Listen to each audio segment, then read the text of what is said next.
Everyone likes beanbags. They adapt to your body as if you're sitting there was meant to be. It's like you're being captured in an enormous embrace which sweeps you off your feet. But nobody tells you that it's a lot easier to sit down than it is to stand back up.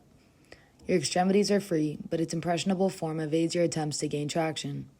You wouldn't flail because any sign of distress would signify your failure to handle yourself in seemingly ordinary circumstances. You begin to feel trapped. You're now well aware how uncomfortable you are, but you worry that your instinct to remain still while you figured out how to get away only confirmed the perception that your circumstances were indeed ordinary. To prove otherwise at this point feels like it would be needlessly disruptive, especially if the beanbag is a well-regarded figure amongst your peers. You feel surrounded in a way that only emphasizes how alone you are, and you internalize your feelings out of shame. You end up staying much longer than you had anticipated, knowing the passerby will only be able to perceive the hollow depression you leave behind once you've found the strength to walk away. You want to tell your friends, but you're worried they'll say something like, "What do you mean you wanted to get out of the beanbag? That one is so comfy. At least everyone else thinks so. Hadn't you sat there before too? We just figured you were looking for a cozy spot to hang out considering you were basically wearing pajamas, not to mention all that warm tea you were drinking. Plus, it's not like anyone made you sit there or anything, and if it was so uncomfortable, why don't you just get up and go somewhere else? All I'm saying is that if you're gonna get all weird just because a beanbag was a beanbag, maybe you should just be a bit more self-aware next time." If you've ever sat on a beanbag, you felt what it's like to have your heaviest part sink the deepest.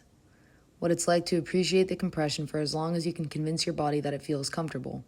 The desire to remain comfortable seeming to counteract your ability to feel differently, and the environmental inertia pressuring you to stay put. We don't have to wait until someone gets assaulted to talk about what makes us uncomfortable. This sculpture aims to provide a medium through which the topic of acquaintance assault can be approached and understood by the larger public.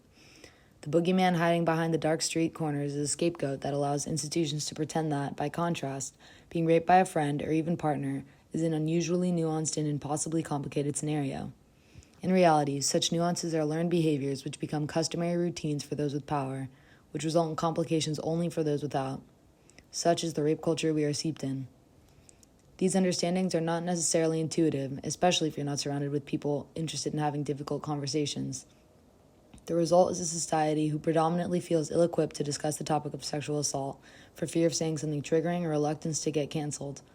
And given the magnitude of this issue specifically at Stanford, learning how to treat one another with respect is evidently not something that can be learned in the classroom.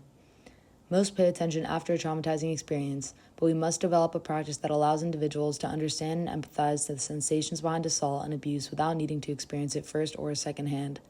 And with that, I present to you the Beanbag Project.